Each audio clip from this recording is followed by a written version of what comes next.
Agradecer, chamar o Caio. Tudo bem, Caio? Como é que vai? Seu microfone, Fala, desmute seu Léo. microfone aí. E aí, tudo bom?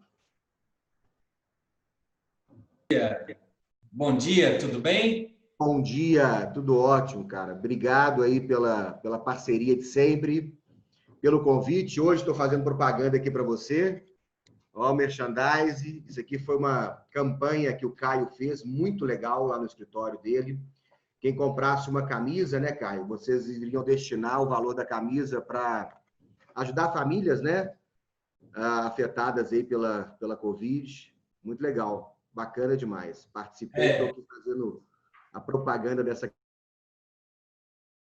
a vida tem que ter um propósito, né?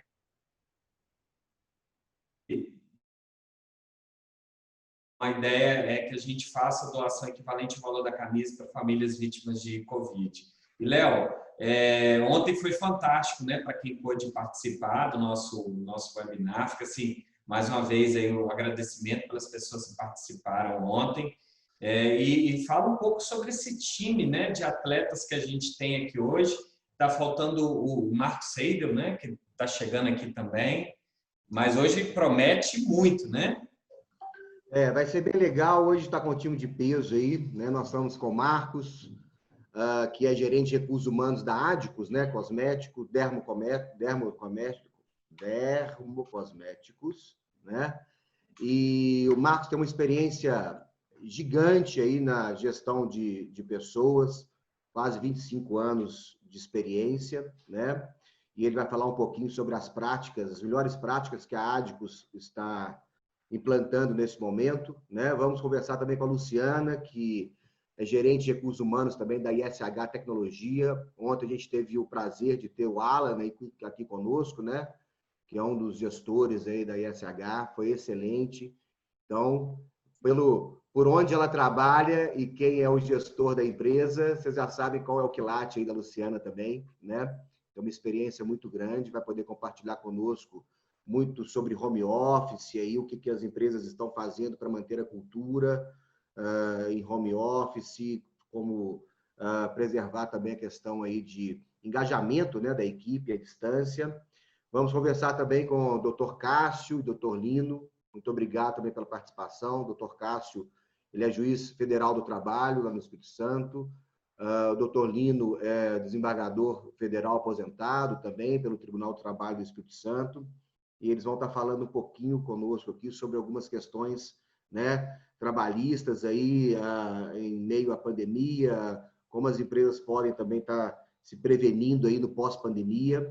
Então vai ser muito rico e temos você também, né, cara, que vai estar conosco aí. O Caio, eu sempre falo, já tive a oportunidade de participar de outros eventos com ele, e eu acho que o Caio, ele não é um advogado, né? Ele é um empreendedor que usa a advocacia para poder, de fato, empreender. Uma pessoa que tem uma visão empresarial muito grande e vai poder compartilhar conosco aí o seu conhecimento também. Então, é sobre isso que nós vamos estar tratando hoje, vai ser muito bacana. Ontem, como o Caio falou, já foi muito legal, né? Eu tive vários feedbacks positivos. A gente teve os probleminhas lá com a tecnologia, mas vivendo e aprendendo. A ferramenta, o Zoom aí, a ferramenta que realmente tem funcionado, todo mundo tem resolveu utilizá-la também para que a gente não pudesse ter problemas e levar o melhor aí para os participantes, tá? Queria agradecer a presença de todos, ok? E Caio, queria falar mais alguma coisa? Ou posso começar aqui? Não, por favor. Hoje o palco é dos nossos convidados aqui, que com ato de generosidade vão compartilhar com conhecimento para que a gente possa ajudar as empresas e também, né, trocar uma ideia do que está sendo feito como melhores práticas. Ontem foi muito legal a inserção que o Alan fez, porque trouxe uma visão, né, de muito positiva, né? O dinheiro ele não muda ele não é queimado, não é jogado fora, ele muda de lugar e a gente tem que estar preparado. Então, o propósito do nosso evento é esse, né, Léo? A gente apoiar as empresas para manter os postos de trabalho e através disso também a gente promover o desenvolvimento social. Acho que a gente tem que fazer a nossa parte. E é isso aí, vamos tocar o evento, tenho certeza que vai ser um sucesso. É isso aí. Então vamos lá. Queria convidar então o Marcos para começar a bater um papo com a gente. Tudo bem, Marcos? Como vai? Como é que estão Tudo as coisas? ótimo. Bom dia para todos. Primeiramente, agradecer muito o convite, né? Nós nos sentimos muito honrados, principalmente com um time tão seleto aqui de pessoas incríveis que vão falar desde o dia de ontem, né? Participamos ontem desse webinar e está valendo muito a pena. Muito obrigado mesmo por esse convite. Ok. Bom, pessoal, eu queria, antes de fazer a primeira pergunta, apresentar o Marcos, né? Ele é, como eu falei, gerente de recursos humanos da Adicus Dermocosméticos e integrou aí o grupo, né, de gestão de crise. A Adicus realmente é uma empresa muito bacana, ela é do Espírito Santo. Tive a oportunidade de conhecer as lojas da Adicus. Eles têm uma causa muito forte em relação ao câncer de pele, né? Fazem um trabalho muito bacana aí com seus produtos. Tem vários produtos, enfim, mas tem um trabalho muito bacana em relação a isso. E o Marcos é o gerente de recursos humanos lá, tem MBA em gestão empresarial pela Getúlio Vargas, MBA também pela FUCAP, né? Business School, Liderança e Desenvolvimento, e também é certificado pela Academia Internacional de Coach, tá? Ele já acumula aí mais de 25 anos de experiência de gestão de pessoas, né?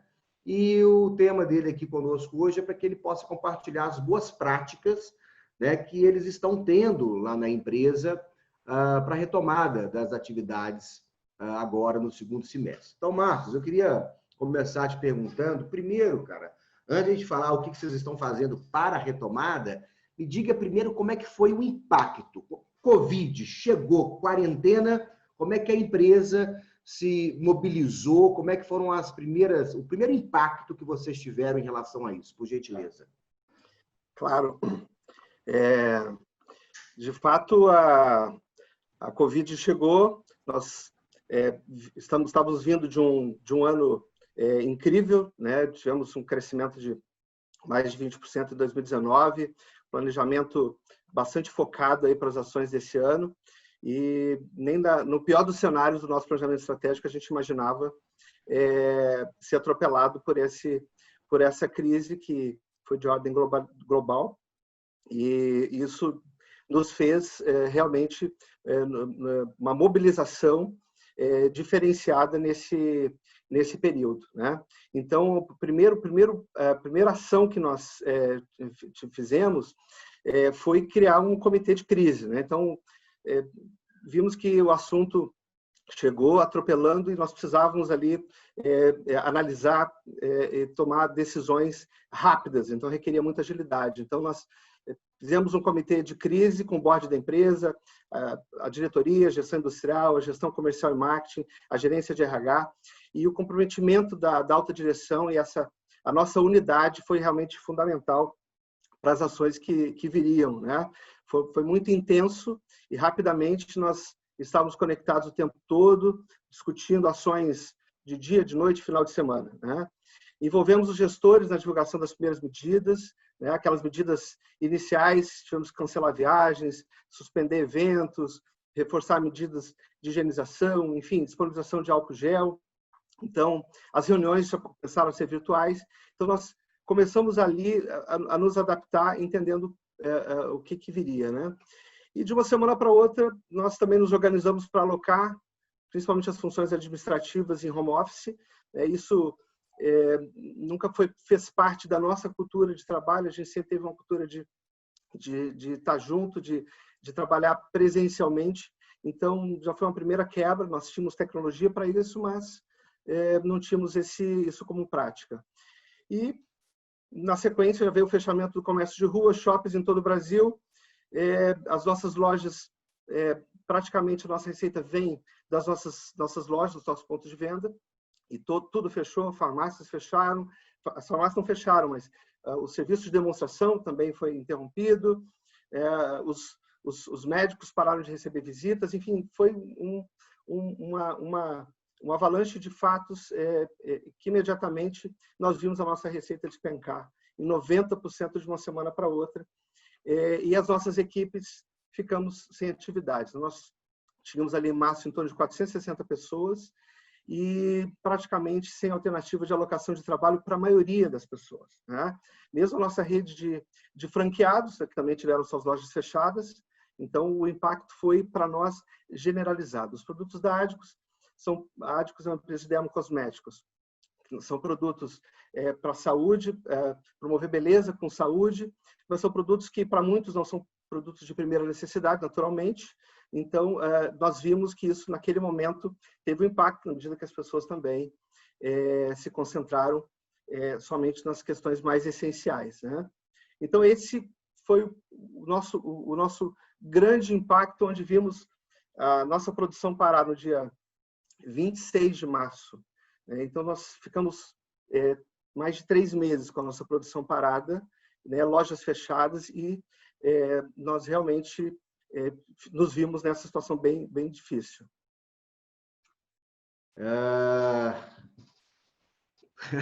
Dá até arrepio, né? Para a gente poder escutar uma história dessa, essa quantidade de funcionários, 90% de queda no faturamento, lojas fechadas, né? Produção parada durante 3 meses. 3 meses. Realmente. Imagina isso. Imagina o impacto disso para uma empresa como a nossa. E me diz uma coisa, quanto tempo vocês levaram para poder fazer toda essa readequação? As primeiras medidas começamos ali, foi meados de março, já planejando as ações e nosso jurídico junto conosco, né? Então, o primeiro ponto foi planejar como enfrentar a crise, né? O que nós iríamos fazer. E aí eu queria pegar esse gancho aqui, Léo, para compartilhar um slidezinho. Pois não. Estão vendo? Propósitos e valores? Tá visível para vocês? Tá visível. Porque é importante falar sobre isso, né? A Adicus é uma empresa de alma, né? Uma empresa que tem um propósito. Ela nasceu de um propósito de produzir algo que tem uma expressão de cuidado, que tem uma expressão de cuidar das pessoas como se fosse de um familiar querido. A frase da nossa presidente: para tudo que fazemos, procuramos as melhores formulações, porque cuidamos de você como cuidaríamos de familiar querido. Então, esse propósito de entregar o melhor, com todo cuidado, que inclusive inspirou os nossos valores,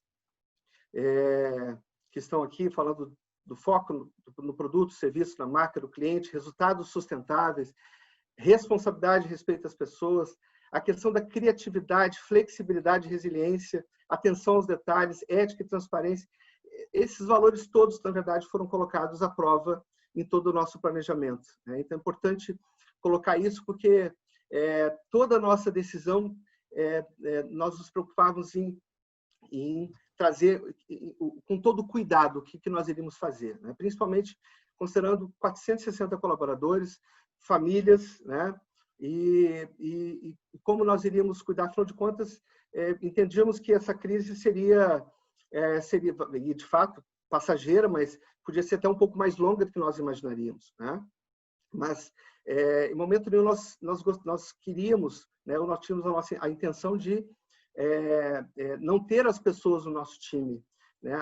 O nosso time é um time muito engajado, apaixonado pela marca, é um time muito comprometido, e nós precisaríamos muito do nosso time na retomada. Então, nós tínhamos que ter ações para cuidar das pessoas nesse momento e cuidar do negócio, né? Então, eu queria fazer essa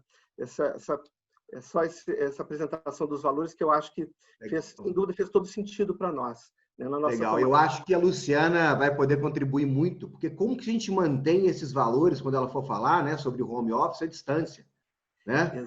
Uma empresa que é uma empresa de pessoas, que é uma marca, como que a gente mantém isso? Ela vai ter oportunidade de falar isso com a gente, vai ser muito bacana. E, Marcos, me diz uma coisa, como é que vocês estão se planejando agora, né, para a retomada? Quais são as principais ações que a empresa está fazendo nesse momento? Claro. Então, eu só vou completar como é que a gente completou assim, aquela estratégia de crise, né? Pois Nós não. priorizamos a preservação da saúde, a manutenção dos empregos, né? E a preservação do caixa e a sustentabilidade do negócio. Então, essas duas premissas foram essenciais nesse nosso planejamento, né? Então, a área jurídica nos ajudou muito, buscamos alternativas para ajustar os nossos custos à nossa realidade, mas mantendo a maior parte dos postos de trabalho. Então, usamos todas as medidas disponibilizadas pelo governo, fomos quase que pioneiros ali, né, no sentido de usar reduções de jornada, suspensões de contrato. Para vocês terem ideia, 65% do nosso time teve contrato suspenso.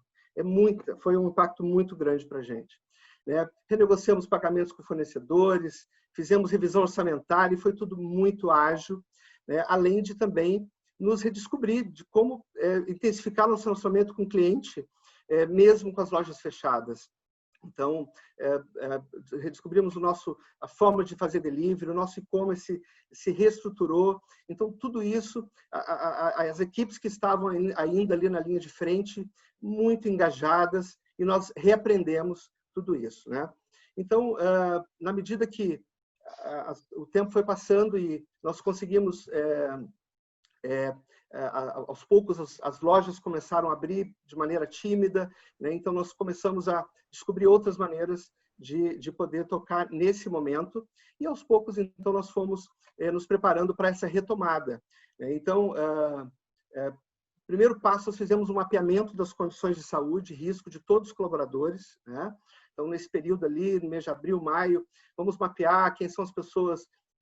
Criamos 3 grupos, né? Pessoas que não têm restrições de saúde, pessoas que possuem algumas restrições, mas que requerem um cuidado maior no trabalho presencial, e aquelas pessoas que, de fato, são do grupo de risco. Isso foi primordial para nossas ações, porque nós sabíamos que o trabalho presencial teria que ter um retorno bastante cauteloso, né?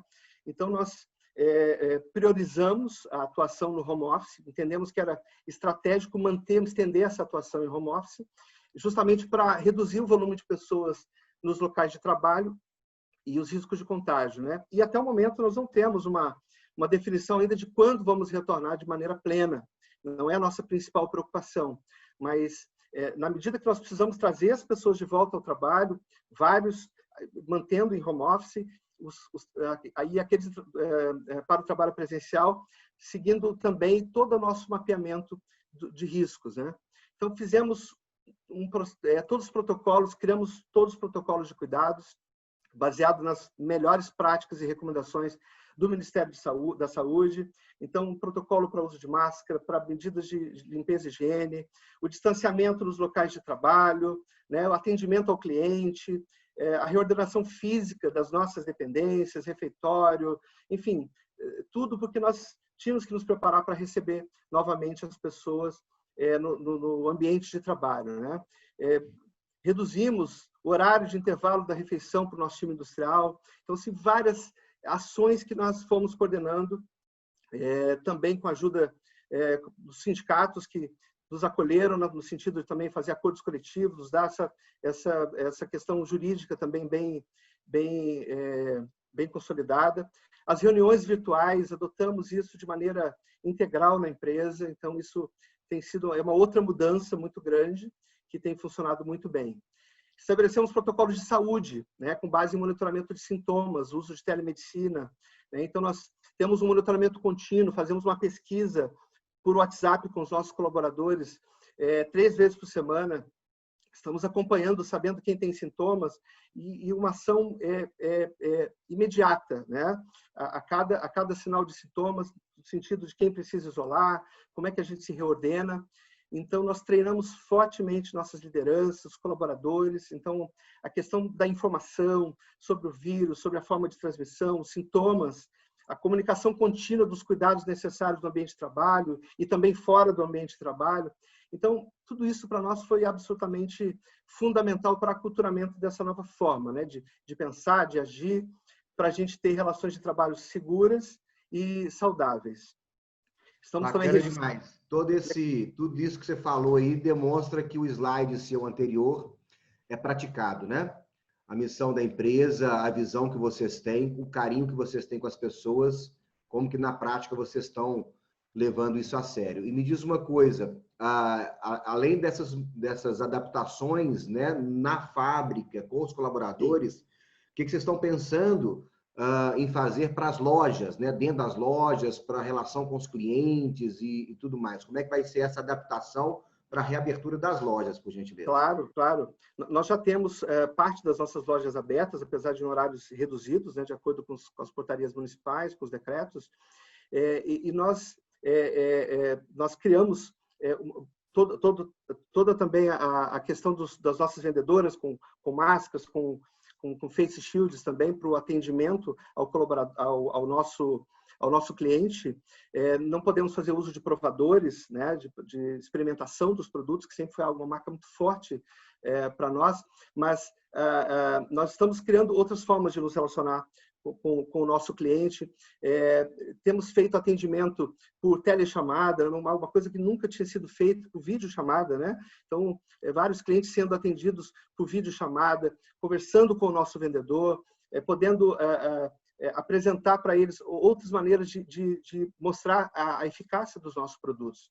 Mas quem está sendo atendido na loja, com todas as medidas de distanciamento, com todo o cuidado, nossa equipe está bem preparada para isso e todos muito engajados, né? Temos visto já as vendas aquecerem, né? Mesmo as vendas presenciais, e isso tem nos deixado muito otimistas e muito felizes, porque todas as medidas que temos tomado têm surtido um efeito muito positivo. A nossa produção acabou de voltar agora 3 meses depois, né? Então nós estamos aí a todo vapor, acreditando muito que vamos conseguir, estamos passando de fato de maneira muito equilibrada por essa turbulência.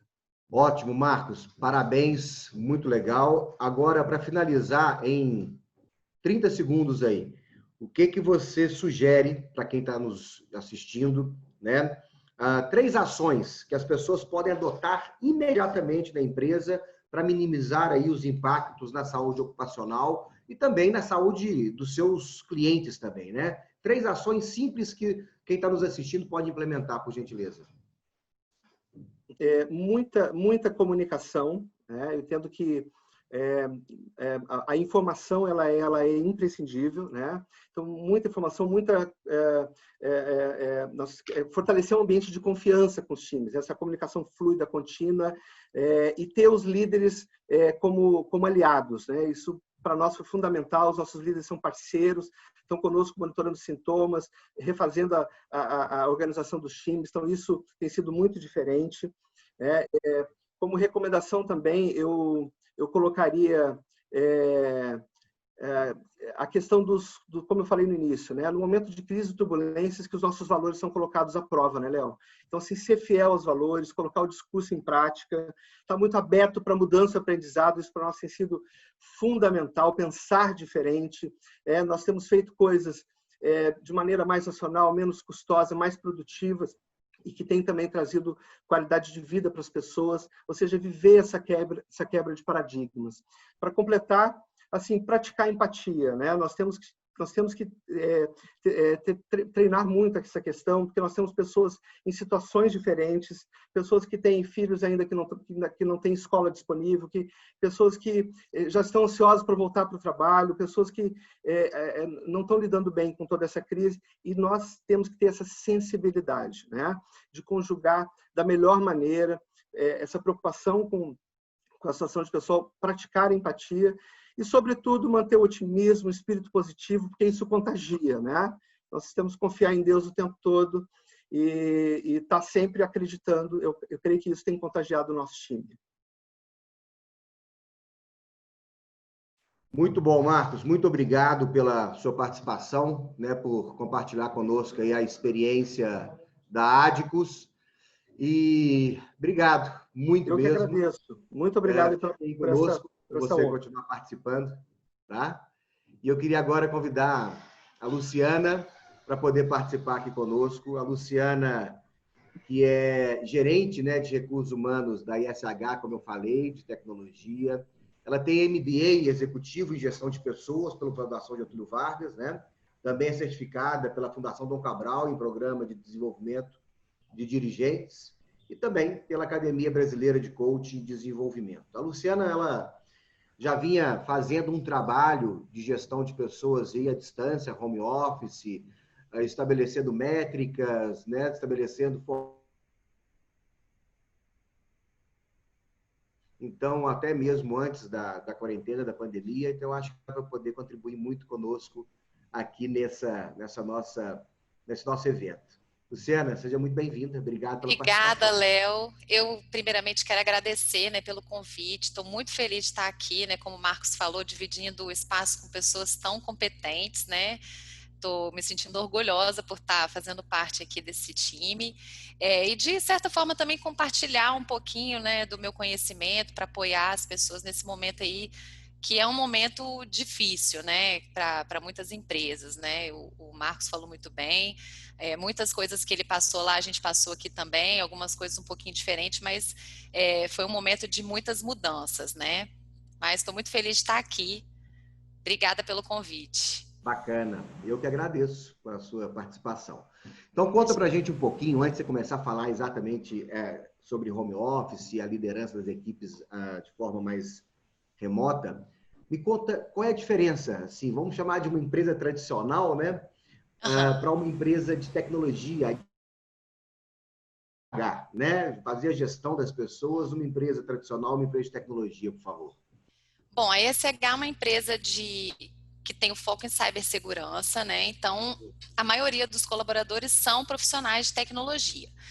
E eu digo assim, Léo, o trabalho do RH, ele não muda, né? O que muda é o perfil das pessoas que a gente vai lidar no dia a dia.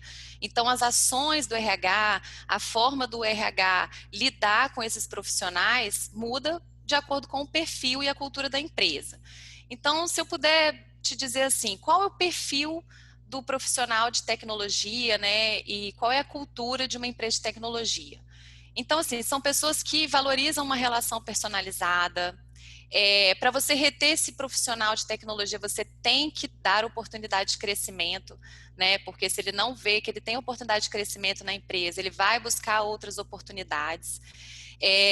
Os gestores, de um modo geral, desde o presidente da empresa, são muito acessíveis, né? É um ambiente descontraído, não é aquele ambiente muito formal, né? E as pessoas, elas são assim.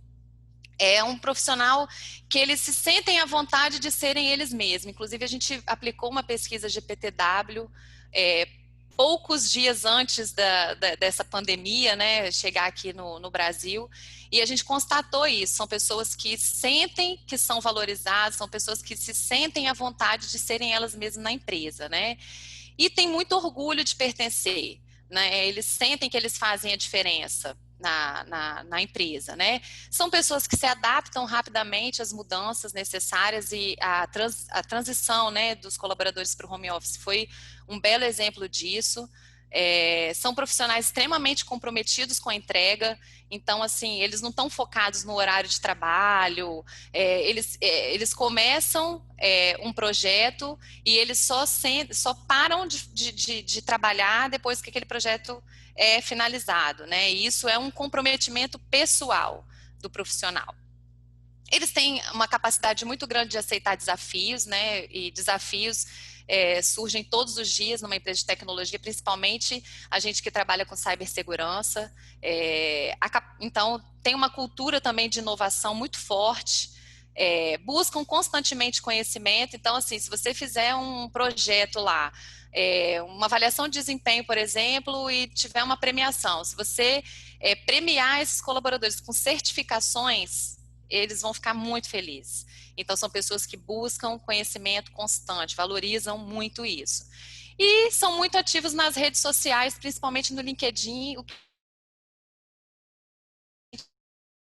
à distância, né? Isso tem ajudado bastante. Então, o trabalho do RH, o que diferencia de uma empresa, digamos, tradicional para uma empresa de RH, é a gente criar os projetos, conduzir os projetos de acordo com esse perfil, né?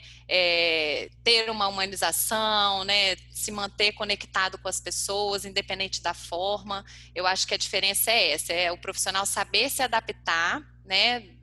Adaptar as suas ações ao perfil do profissional e à cultura da empresa. Você falou aí a questão de horário, né? Contratei 2 pessoas aqui para a empresa para trabalhar. A gente trabalha muito com tecnologia, né? Tecnologia é uma palavra mais para o mundo do pequeno empresário, do médio empresário. Eu tenho que desenvolver sites aqui na empresa, eu tenho que desenvolver landing pages, né? Tenho que desenvolver as minhas questões aqui de marketing digital. Tudo isso é tecnologia, né? Tem tecnologias mais avançadas, mas você simplesmente ter um Facebook funcionando, um Instagram funcionando muito bem, é uma questão tecnológica aí, né? E não tem horário. Você liga para ele 3 horas da manhã, está trabalhando. Liga 10 horas da noite, 3 horas da manhã está trabalhando, 10 horas da manhã está dormindo, né? Então, ele é da noite. Então, assim, realmente, e trabalha, e entrega. Então, realmente, tem que ter essa flexibilidade muito grande, né? As empresas precisam se adaptar a isso, né? Legal. E me diz uma coisa, como é que é esse desafio? Eu estou curioso para poder saber como... Eu acho que um dos maiores desafios que os CEOs, os líderes terão nesse modelo de home office é manter a cultura da sua empresa, né? Eu venho de uma empresa, que é o Idea Brasil, que eu comprei um sonho. O Elton, que é o fundador, presidente do Instituto, ele tinha uma visão com aquilo e hoje né? Eu fui contaminado porque eu estava do lado, 24 horas com ele ali, e ele me passando aquela cultura dele, aquela visão dele. E hoje eu fico pensando, poxa, será que quando eu fiquei, vamos chamar de... fui contaminado pela cultura do Idea Brasil, será que a distância nós teríamos conseguido fazer isso também, né? Enfim, então eu acho que isso é um grande desafio. Conta como é que vocês estão fazendo para isso, por favor. Realmente, Léo, é um grande desafio, né? E assim, no final do ano passado, a gente tinha um planejamento de várias ações que a gente iria conduzir ao longo desse ano de 2020, né? E a gente tem filiais e funcionários espalhados em vários lugares do Brasil, e o nosso desafio sempre foi se manter conectado com essas pessoas, né, mesmo à distância. Aqui em Vitória fica a nossa matriz, é onde a gente tem a maior parte dos nossos colaboradores, então aqui fica fácil a gente, né, manter sempre o contato, estar sempre próximo, e sempre foi um desafio, tudo que a gente se propõe a fazer, colocar isso em prática para todos os colaboradores espalhados no país. Então, a gente tinha um planejamento para ser executado ao longo desse ano, tinham muitas viagens programadas, porque apesar de ser uma empresa valoriza muito o contato com as pessoas, né? Não é diferente do caso da Adicos, por exemplo. E a primeira pergunta que eu me fiz quando tudo isso começou foi: como que a gente vai dar continuidade nesses projetos sem a gente pegar um avião e ir até lá, né, nas outras filiais, sem fazer os happy hours que estavam programados? Como eu falei, o profissional, né, a cultura da empresa, ela é uma cultura descontraída, então tem uma relação, né, a gente sintam à vontade, né? E aí, como que eu ia fazer, colocar em prática todos esses projetos com as pessoas? E aí eu pensei, gente, não vamos complicar, né? Eu e a minha equipe, né? Vamos manter os projetos que a gente tinha na medida do possível e adaptá-los para que eles aconteçam virtualmente, né? Porque a gente precisa manter as pessoas da empresa, né? A gente não pode desconectar. Então, as premissas, né, que a gente teve desde o início, está sempre próximo e disponível, né, tanto o RH quanto o gestor. Então, ouvir os colaboradores é extremamente importante, né, tá sempre próximo, está sempre acessível. Então, todos os contatos possíveis, né, todos os colaboradores têm os contatos dos profissionais lá do RH. Né, e dos gestores também estão sempre próximos. A comunicação interna, como o Marcos falou muito bem, é muito importante também. Valorizar os assuntos, personalizar os comunicados, né, deixá-los atraentes para a leitura, porque a gente não vai poder estar comunicando pessoalmente as coisas. Então, eu preciso dedicar um tempo para fazer esses comunicados com o estilo dessas pessoas, para que eles leiam, para que eles tenham acesso. né? O employer branding também é muito, precisa ser fortalecido, né? Principalmente nesse momento. Então, divulgar a empresa nas redes sociais, isso está muito forte na ESH, né? Quem acompanha já as nossas redes sociais vai ver aí o tanto de coisa que a gente tem feito e tudo que a gente faz, tanto para o cliente, quanto para o funcionário, a gente divulga nas nossas redes sociais e incentivar os colaboradores também a falarem sobre a empresa. Como eu falei, faz muito parte da nossa cultura o orgulho de pertencer. Isso também foi identificado na pesquisa GPTW que a gente aplicou em março. As pessoas sentem orgulho e isso é tão forte que é um dos nossos valores, né? O orgulho de pertencimento. Então, promover isso, né, para que as pessoas, os próprios colaboradores falem da gente. Hoje você não compra, às vezes você vai comprar uma coisa simples, vai fazer um investimento, ou você pesquisa na internet, né, a opinião das pessoas. E não é diferente quando você vai mudar de empresa, né? Você vai mudar de empresa, você vai procurar saber o que as pessoas que trabalham lá falam dessa empresa, o que essa empresa faz, né? Será que eu vou me identificar com a cultura dessa empresa? Então, incentivar os colaboradores a divulgarem a marca é muito importante, né? E aí alguns exemplos de ações internas que a gente fez durante a pandemia. A gente passou por uma revisão estratégica e nós revisamos a nossa ideologia, né? Porque já tinha muito tempo que ela estava, a nossa ideologia mesmo, missão, visão e valores, a gente atualizou, né, de acordo com a nossa realidade atual. E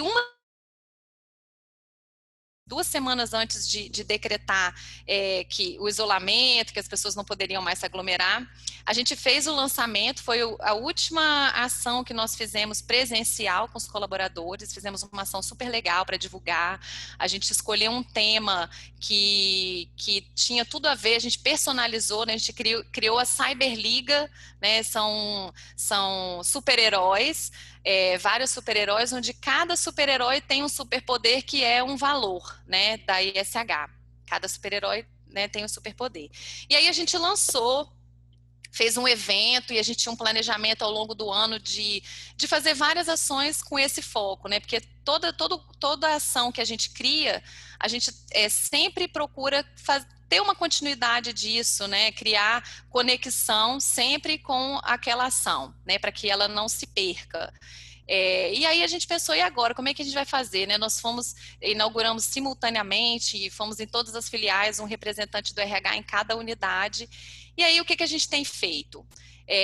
Nós estamos fazendo webinars com profissionais que têm o conhecimento no tema relacionado à nossa ideologia. Então, por exemplo, o Alan, que apresentou ontem, que fez parte aqui desse time nessa live, ele fez um webinar sobre inovação, né, falando do conceito de inovação, que é um valor nosso. Então, a gente fez um webinar, nós tivemos a participação, hoje nós temos 360 colaboradores, nós tivemos a participação de mais de 200 colaboradores. Nesse mesmo webinar, a gente lançou um prêmio inovação, que é um projeto que estava previsto para ser lançado agora no segundo semestre. Nós lançamos isso virtualmente, já fazendo conexão também com a nossa ideologia, né? Então, assim, a gente tem uma cultura de inovação, mas se a gente não tem um espaço para as pessoas realmente criarem, darem opinião, experimentarem mesmo, a gente vai enfraquecer essa cultura de inovação.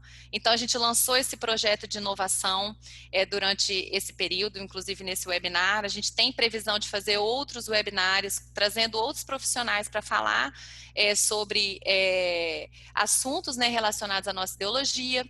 Outra coisa que a gente fez também que deu um resultado muito positivo foi o CEO Talks, que é um webinar também com o presidente da empresa, onde a gente faz via Zoom também, que é essa plataforma que a gente está usando aqui, onde o presidente da empresa fala sobre os resultados da empresa naquele período, né, quais ações que a gente tem tomado, apesar da gente estar sempre comunicando, é totalmente diferente quando ele fala, né, da preocupação dele como pessoa também, né, que é muito importante. Nós não somos só profissionais, a gente tem a vida pessoal também. E a gente já fez 2 encontros desse, a gente tem o 3º programado que vai vir com uma surpresa que eu não posso contar, depois eu compartilho com vocês. A gente também, quando o colaborador entrava na integração, a gente apresentava ele na empresa, ia em todas as salas, apresentava para todo mundo. Hoje a gente manda um e-mail que a gente criou agora, a gente chama de Novos Calouros. E a gente apresenta, coloca a fotinha dele lá no e-mail, nome, para onde ele vai. Então, além das pessoas verem o movimento, né, de contratação que a gente tá tendo, eles conhecem também as pessoas que estão entrando, né, veem a foto, eu acho que isso é muito bacana. E dando continuidade nesse projeto dos Novos Calouros, a gente tem a Calourada, que é um projeto que a gente reúne os colaboradores após o período de experiência de 3 meses, que estava previsto, inclusive, para que a gente fizesse isso pessoalmente também em todas as unidades. A gente adaptou esse projeto para o virtual. É uma reunião que a gente faz com esses profissionais, que o presidente da empresa participa, ele conta a história da empresa, né, que tem 24 anos de história. Ele conta com as palavras dele, que é muito legal. As pessoas que entraram se apresentam, né? A empresa vai crescendo e o CEO, por mais presente que ele esteja, ele não consegue estar totalmente perto das pessoas, conhecendo todo mundo, né? Então a gente tem que criar mecanismos para que ele consiga conhecer as pessoas que estão chegando, para as pessoas também possam conhecê-lo.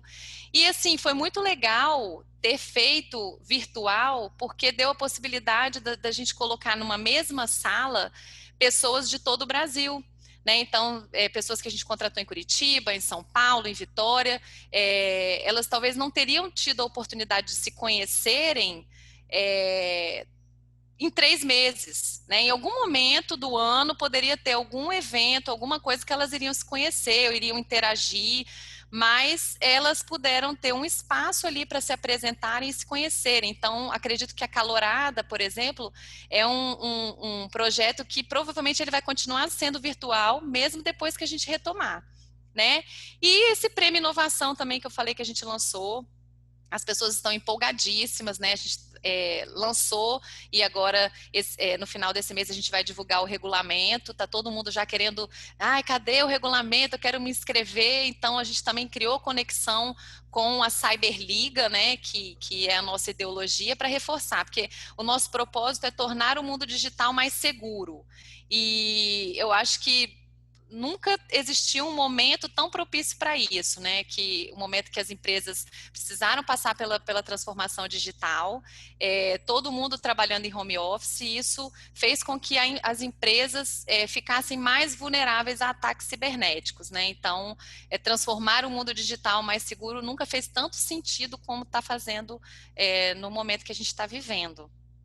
Então, assim, um exemplo das ações que a gente tem feito são essas. Temos outros projetos que estão já no planejamento para acontecerem, mas eu não vou poder entrar muito em detalhes agora, porque são projetos que são surpresa. Que aula, hein? Meu Deus! Que aula de ações práticas que pegarem como exemplo, né, e adaptar para o pequeno negócio, o médio negócio, e para as grandes empresas também ter como um benchmark aí, né? Muito legal, muito legal. Essa questão do CEO Talks, eu acho que o CEO nunca foi tão exigido a estar próximo da sua equipe como é agora, né? Fantástica essa ideia. O CEO está ali conversando, muitas vezes, talvez isso presencialmente nem acontecia com a frequência, talvez, que vai acontecer agora no digital. Muitas ações que você falou, e eu acho que elas vão continuar, como você falou da Calourada. Com certeza. Né? Vão continuar. As equipes, as empresas já tinham pessoas à distância, né, que precisavam ter esse engajamento só quando estavam presentes. Então, a pandemia veio para mostrar que a tecnologia pode nos ajudar muito. Agora, por exemplo, nós estamos usando ela para esse fim também. Né? E só para complementar, Léo, em relação à Calourada, ela tem sido muito importante, porque é o momento da gente constatar né, que as pessoas que foram contratadas recentemente, inclusive a Calorada, a gente fez uma segunda-feira, e 100% dos colaboradores que participaram foram colaboradores que foram contratados após o início da pandemia. Então, foi uma forma da gente constatar se as nossas ações, se a forma que a gente tem feito interação com as pessoas tem tido o resultado que a gente queria que tivesse, né? E aí a gente teve a oportunidade de ter o feedback desses profissionais, né? E alguma crítica também que a gente pudesse utilizar para melhorar o nosso trabalho. Então, é um projeto assim que eu tenho muito orgulho de conduzir, e ele traz benefícios muito assim indescritíveis para a empresa e para o RH. Ou seja, está aberto sempre, sempre, sempre para escutar o nosso cliente, não só externo, como o nosso cliente interno, né? Sempre, Está sempre. sempre de ouvidos, né, para que eles possam colocar. Sempre atento. Sempre atentos. Bacana demais, Luciana. Muito obrigado, viu, pela participação. Eu que agradeço. Eu que agradeço, estou à disposição.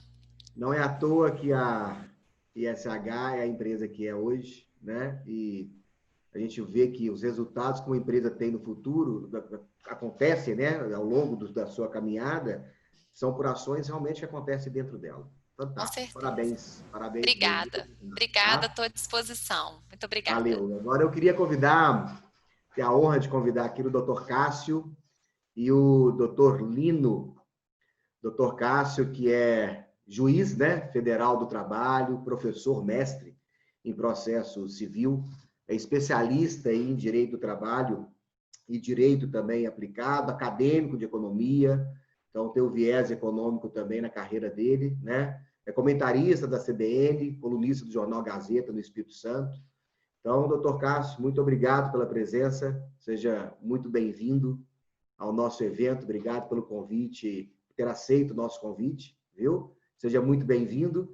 E também queria, né, apresentar o doutor Lino, que ele é desembargador federal aposentado pelo Tribunal também de Trabalho do Espírito Santo desde 2017. Ele é oficial já foi oficial de registro de imóveis, de títulos e documentos também. Ele atualmente é responsável pela área de direito previdenciário e imobiliário da Custer Advogados, né? E é um consultor também trabalhista. Então, muito bem-vindo também, doutor Lino. Estejam à vontade aí para poder darem as primeiras palavras. Sejam bem-vindos. Quero dizer que é uma honra muito grande estar aqui. Feito pelo meu querido amigo Lino. E o grupo é um grupo bem bacana que foi formado aqui, até porque estamos vivendo um momento em que de grande mudança, e essa crise acelerou essa mudança. Então, quando nós estamos trabalhando junto com políticas de empresas modernas, comprometidas, nós percebemos, e esse vai ser nosso tema daqui a pouco, é que a própria atuação na justiça pela advocacia, pela magistratura, ela ganha um caminho muito semelhante a esse comprometimento de empresas sustentáveis, de compliance, de empresas e compliance trabalhista. Então, acho que essa nossa equipe aqui está muito bem feita. Quero agradecer muito ao convite. Ótimo, muito obrigado. Muito obrigado realmente pela sua participação. Doutor Lino, fique à vontade também de se apresentar para que a gente comece aí a falar especificamente do assunto. Seja muito bem-vindo, doutor Lino. Bom dia a todos. Para mim também é uma honra estar aqui. Quando Caio propôs essa oportunidade, esse encontro de empresários e encontro com o direito, um encontro procurando buscar uma nova perspectiva e, como o próprio nome diz, um recomeço para nossas atividades. Eu me sinto honrado também estar compondo esse grupo de discussão, e vou aguardar minha oportunidade para responder as questões que me foram apresentadas. Muito bem, seja muito bem-vindo. Doutor Cássio, queria começar com o senhor. Queria que você me dissesse aí como é que está, né, o impacto aí que a pandemia está deixando aí em termos de volume de conflitos jurídicos, né? Ela pegou todo mundo muito despreparado, né? O mundo não estava preparado para isso, o empresário não estava, também o judiciário também teve que se adaptar muito. Enfim, como é que a pandemia veio, o que ela está deixando de ter meio de volume de conflitos judiciais aí, por favor? Bom, o primeiro ponto a ser analisado é que, de fato, a pandemia trouxe alguns problemas de curto prazo, alguns problemas emergenciais. Entretanto, quando você fala que nós não estávamos preparados, é importante saber que estamos passando por mudanças muito grandes no próprio sistema de mercado. Então, aquelas empresas mais atualizadas, aquelas que já vinham praticando um compliance, um stakeholder capitalismo, uma gestão efetiva de stakeholders, elas têm se mostrado eficientes na crise, e a Justiça do Trabalho também, né, ainda que não seja uma empresa, pelo menos aqui no nosso tribunal já tinha trabalhado, nós já víamos com uma evolução tecnológica muito grande, que nos permitiu adaptar para essa nova realidade com uma certa agilidade. Evidentemente que o volume de demandas aumentou. Acho que depois da reforma trabalhista de 2017, nós tivemos uma queda daquelas ações aventureiras, os processos ficaram mais qualitativos, e agora nós estamos começando a ter um novo tipo de demanda, tratando das diversas controvérsias e problemas criados com essa crise, e estamos nos adaptando. A crise antecipou um pouco aquilo que nós já precisávamos mudar. Então, além de aumento de volume de demandas, eu diria que nós temos uma mudança qualitativa muito grande no processo. Essa foi uma oportunidade para os advogados demonstrarem um maior protagonismo. No momento de fragilidade, nós ainda não sabemos como fazer provas, estamos usando audiências telepresenciais, estamos aprendendo a realizar audiências telepresenciais, e nesse momento de não saber muito como, acho que os advogados hoje têm trabalhado com um protagonismo maior, auxiliando a justiça em como desenvolver, de como tocar o processo para frente dentro dessa nova realidade, e isso tem sido uma experiência muito interessante. Estamos acelerando uma transformação bastante grande no processo, que tem a ver com o próprio desenvolvimento de uma nova sociedade. Hoje já se fala de um novo estabelecimento de mercado e uma nova conduta de partes interessadas, e acho que a Justiça do Trabalho está tentando se inovar, está tentando colocar novos conceitos, o princípio dispositivo é mais democrático no processo. Isso tem sido muito interessante. As partes que têm uma boa aceitação com a audiência eletrônica, a audiência telepresencial, tem verificado que há muito para crescer, muito para desenvolver nessas audiências, nesses processos. As novas demandas exigem uma maior participação das partes para resolver a disputa de forma compositiva, ainda que não seja acordo para pagar, mas em forma das próprias partes decidirem que provas serem produzidas, debaterem mais o processo com o juiz e não deixando mais aquele juiz autoritário, colocando aquela linha de produção fordista no processo, audiência, defesa, oitiva de partes, oitiva de testemunhas, razões finais, sentença. Então, está havendo uma participação muito maior da advocacia, e acho que isso tem trazido um ganho muito grande, em que pese, é claro, um aumento de demandas um tanto quanto diferentes daquelas que nós estávamos habituados. Ótimo. Ou seja, o judiciário se adaptando aí realmente para as novas demandas, né? O novo modelo, né, de negócio, vamos tratar assim. Ô, doutor Cássio, o público nosso aqui, a sua maioria, são pequenos empresários, né? Micro e pequenos empresários, a grande maioria, alguns médios empresários também, e as medidas que o governo tomou aí no início, em relação às medidas provisórias que permitiram redução de salário, a suspensão do contrato de trabalho, e etc., foram muito importantes, né, naquele momento, e acredito que a maioria aí, se não, né, a maioria realmente do micro e pequeno empresário entrou de cabeça nessas medidas para poder minimizar os impactos, né? E como é que o judiciário está se posicionando em relação a essas medidas, né? Tanto a questão da redução do salário, como a suspensão do contrato de trabalho. Qual que é a visão do judiciário em relação à medida? Bom, é difícil falar de uma visão do judiciário dentro de uma justiça que ela é naturalmente consolidada por ideologias, né? Então, nós temos uma diversidade muito grande de pensamentos, tem aquelas pessoas que são extremamente dependentes de lei e de autoritarismo, não no mau sentido, mas aquele autoritarismo do Estado regular tudo que é relação, seja de emprego ou de qualquer coisa, e tem aqueles juízes que pensam um pouco mais na capacidade das partes dialogarem, que é o meu caso. Então, acredito que, primeiro, essas medidas provisórias, a 936 convertida em lei, a 927, sei lá o que aconteceu com o Senado ontem, aquela que fala de teletrabalho, de suspensão de férias, o Senado simplesmente resolveu não aprová-la, não votar sobre ela, e eu não sei o que vai acontecer agora. Mas a questão é que essas medidas foram necessárias, não quer dizer que são medidas incríveis, maravilhosas, ou que mudam o direito do trabalho, mas elas são necessárias para amortizar o impacto de todo esse prejuízo econômico da crise. Eu já falava isso até no Retrabalho, na CBN. Quem quiser pode curtir pode ouvir nosso podcast lá, Retrabalho, em qualquer plataforma. Eu já falava que essas medidas elas chegaram um pouco tarde, né? Claro, até que o governo se organize para isso.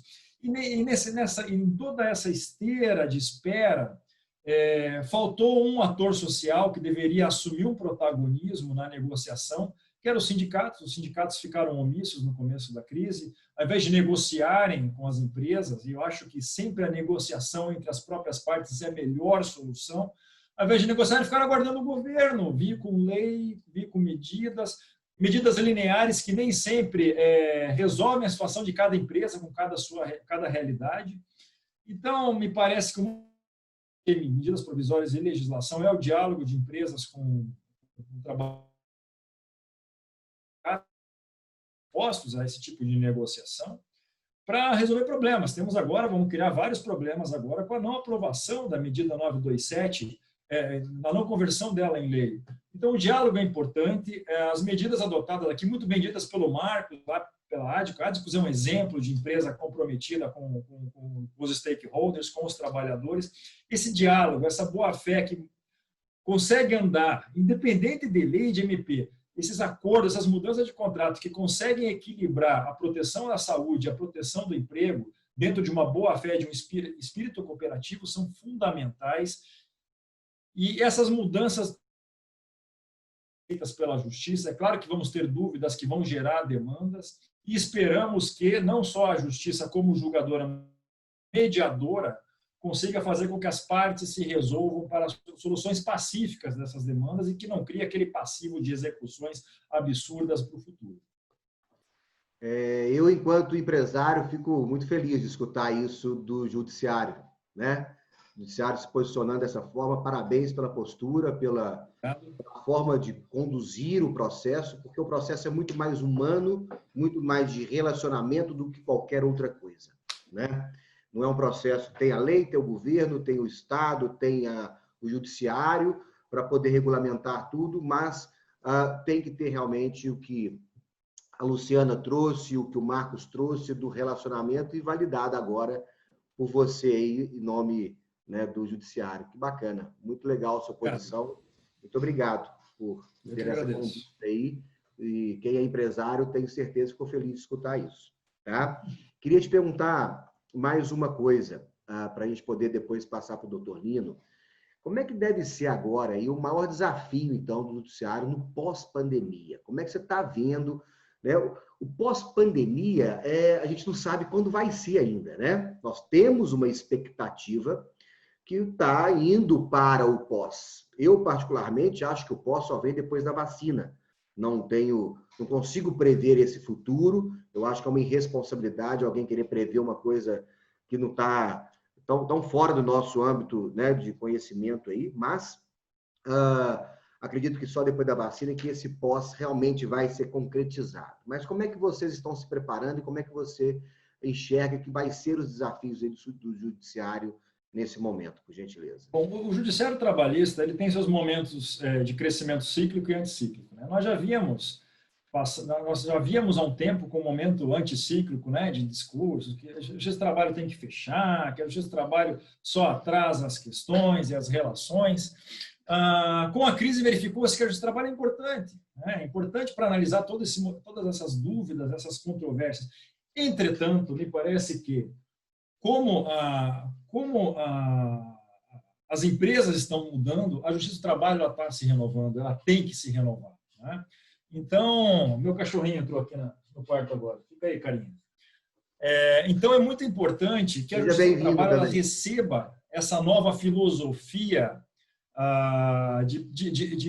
isso a longo prazo, de progresso. Então, se as empresas cada vez mais elas estão mais comprometidas com o que está em sua volta, com os stakeholders, com as partes interessadas, vão adotar, e nessa crise nós verificamos bem, as empresas têm a necessidade de adotar bons programas de compliance. Com certeza, esses programas, esse comprometimento maior com o seu colaborador deve reduzir o número de disputas e de conflitos. Isso vai fazer com que, não que a gente diminua a importância da Justiça do Trabalho, mas não, que as demandas que ainda surjam venham para a Justiça do Trabalho mais para trabalhar com a mediação. E eu sou extremamente favorável de que a Justiça, quando muito, trabalhe com a mediação para que as partes solucionem o conflito sozinhas e apenas, em último caso, a Justiça decida. Então, nós vamos chegar a um momento, e essa discussão agora de audiência telepresencial, como é que nós vamos ouvir testemunhas, etc., abriu novas possibilidades, como a própria de advogados ouvirem testemunhas em seus escritórios e mandarem o depoimento para o processo. Ou seja, estamos dando mais liberdade e mais protagonismo para as partes, por meio de seus advogados, fazerem uma advocacia preventiva e uma solução de disputas autônoma, resolvida por elas. E a Justiça ficaria apenas como o fiel da balança.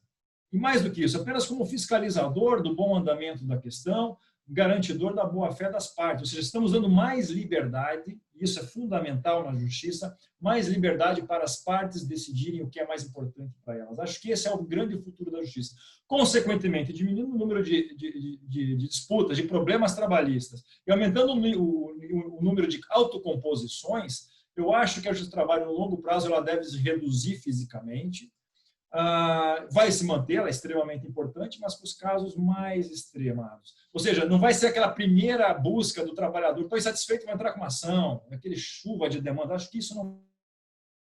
As empresas vão ter que ser mais comprometidas e os trabalhadores também. Então, acho que esse é o caminho. Acho que esse é o destino da Justiça do Trabalho. Aquele advogado belicoso e gosta de brigar, aquele eu acho que está começando a ficar em extinção. E aquele que vê o problema e quer solucioná-lo, esse tem espaço no meio jurídico. Está acabando aquela questão, né? Vamos gerar um problema para cobrar uma solução, né? Mais ou menos exatamente, assim. Exatamente o ponto. Realmente isso, que legal, bacana demais poder escutar isso, né? Do juiz do trabalho, na sua posição. A gente como empresário, né? O empresário sempre teve a Justiça do Trabalho uma justiça contra um empresário e a favor do trabalhador, né? E esse seu posicionamento mostra que não tem que ser assim, não deve ser assim, né? Você falou aí, nós temos que ver, nós temos que buscar para que as duas partes façam, né, o que lhe cabe dentro do processo, né? E a justiça fica como um fiscalizador para que isso aconteça, né? Muito legal, obrigado demais pela sua participação, fico muito feliz em escutar esse posicionamento da Justiça, vindo por você, pelo senhor, e escutar tudo isso. Fico muito feliz. Vou propagar isso aqui. O conceito e o seu nome nas minhas aulas aí agora, falando que essa visão da Justiça do Trabalho, para que os empresários também comecem a enxergar a Justiça do Trabalho dessa forma, né? Como realmente ela deve ser enxergada, assim, mostrando que tenha esse viés muito forte dentro da justiça de pacificadora, né? E não olhando para um lado ou para o outro, né? Que era uma visão que os empresários tinham no passado. Só um encerramento, é muito, muito ruim aquele discurso. Gente, a relação de trabalho é um elemento do mercado e o mais importante elemento, então os dois têm que andar juntos. E a justiça tem que ser parceira de todos esses entes, empresários, trabalhadores, enfim. E ainda mais nessa nova mudança de trabalhos diversificados. Nós vimos aqui, pelos exemplos, trabalho por hora nem sempre é o mais adaptável. Nós temos o problema de outros tipos de trabalho que não se adequam à CLT. Então, nós temos que mudar essa matriz trabalhista seletista extremamente rigorosa para diversos tipos de trabalho e diversos tipos de empresário. Com certeza. Fantástico. Obrigado. Um show de conceitos aí fundamentais para a boa relação, né? Que nós estamos precisando demais.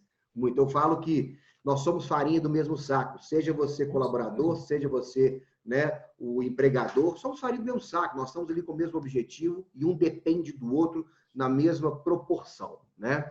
Muito obrigado mais uma vez pela sua participação. Eu agradeço. E fique à vontade para poder assistir o restante do nosso encontro. Com certeza. Queria chamar agora o doutor Lino. Tudo bem, doutor Lino? Seja muito bem-vindo.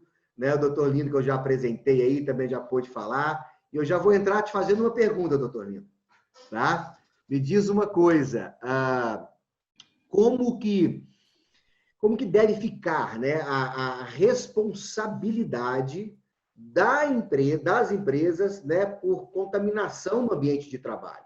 Né? O doutor Cássio falou muito bem aí das responsabilidades de cada parte, né? E eu vejo que tanto o empregador como o empregado, e também tem o cliente no meio do caminho aí, né?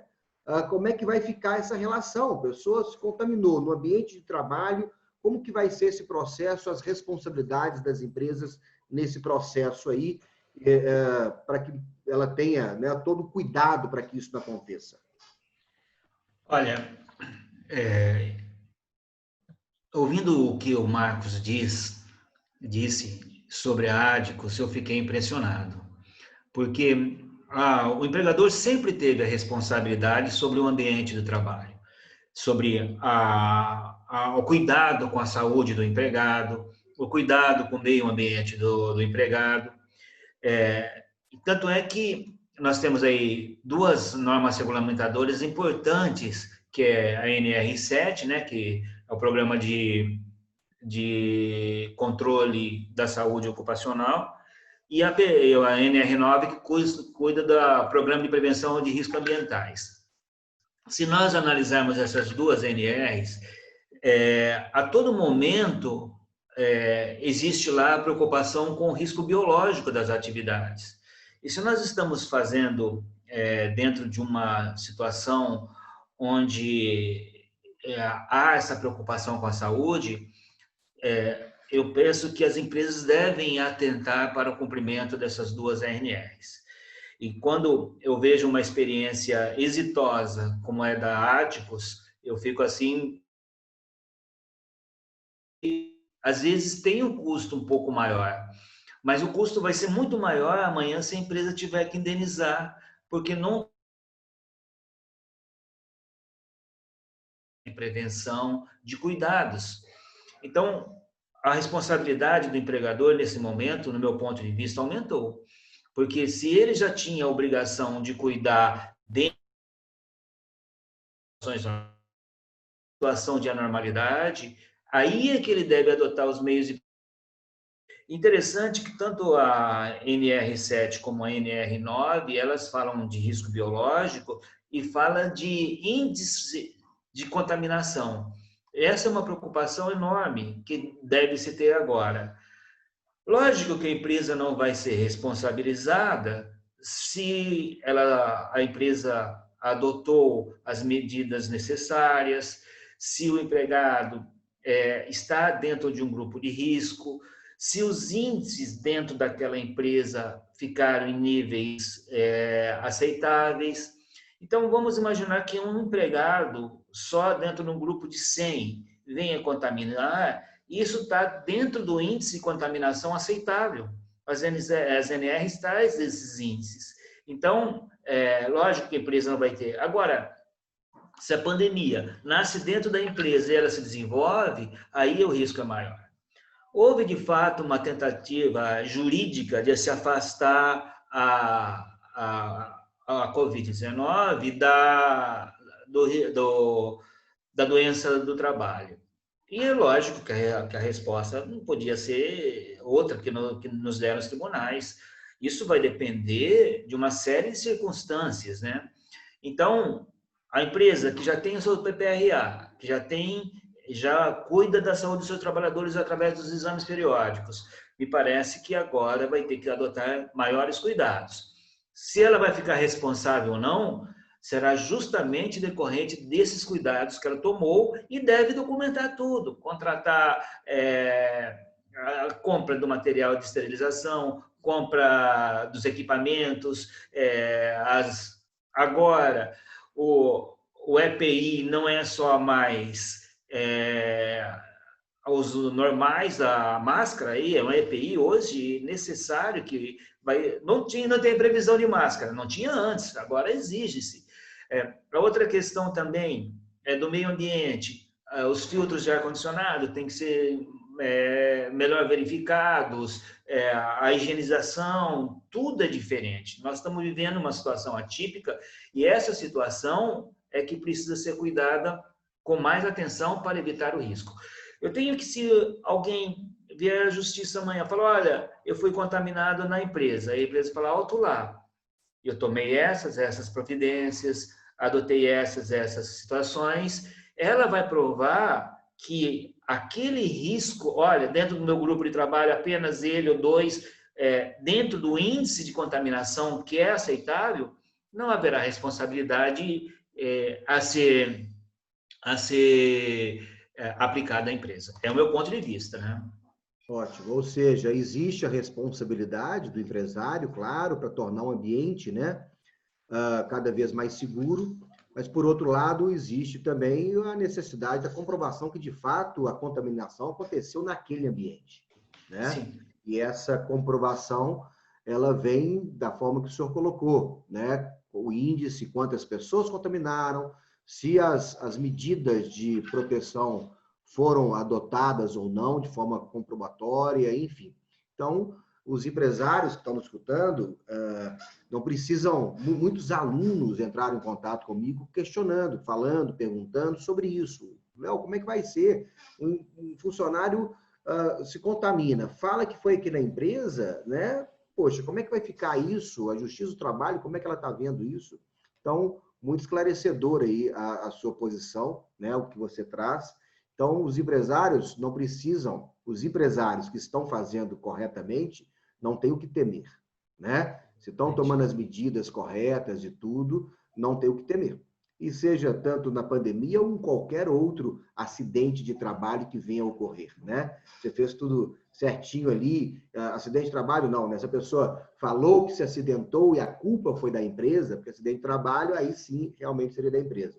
Mas não precisa ficar preocupado, é só tomar as medidas corretas de contenção, né? Que a justiça vai olhar. Esperamos que a justiça olhe dessa forma, né, doutor Nino?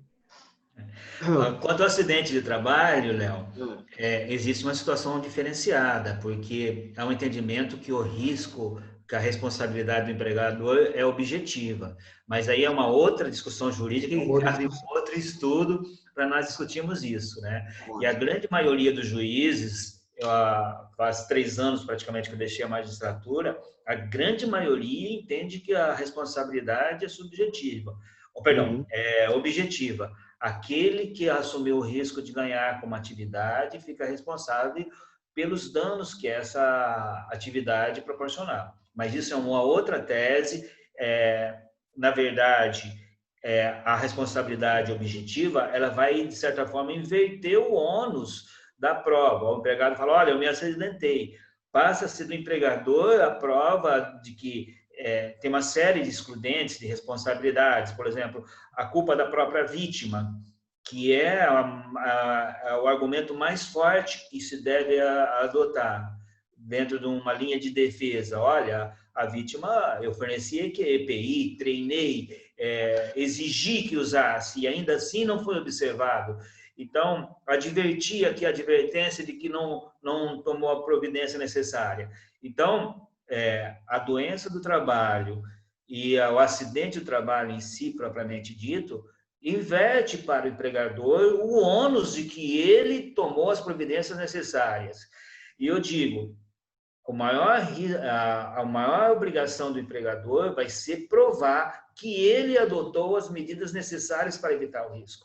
Agora, se for aquele risco normal, vai cair no entendimento jurídico daquela velha discussão se a culpa é objetiva, ou seja, prescinde de culpa, ou se a culpa é subjetiva, ou seja, se ele teve culpa ou não, mas aí é um outro palco para discussão e é interminável essa discussão. Ótimo, muito obrigado. E me diz uma coisa, se o senhor pudesse deixar para nós aí, de forma bem objetiva, 3 orientações assim bem práticas para que os empresários possam, né, diminuir o risco jurídico aí trabalhista no pós-pandemia, vamos chamar assim, né? O que a gente poderia estar fazendo? Olha, eu vi com muito apreço a opinião do Dr. Cássio Moro, e olha que desde que eu me afastei, pouco eu conversei com ele, e nós não combinamos de falar isso. Mas eu hoje estou inclinado a seguir os métodos alternativos ou extrajudiciais de soluções de conflito. A CLT teve uma experiência com a chamada Comissão de Conciliação Prévia,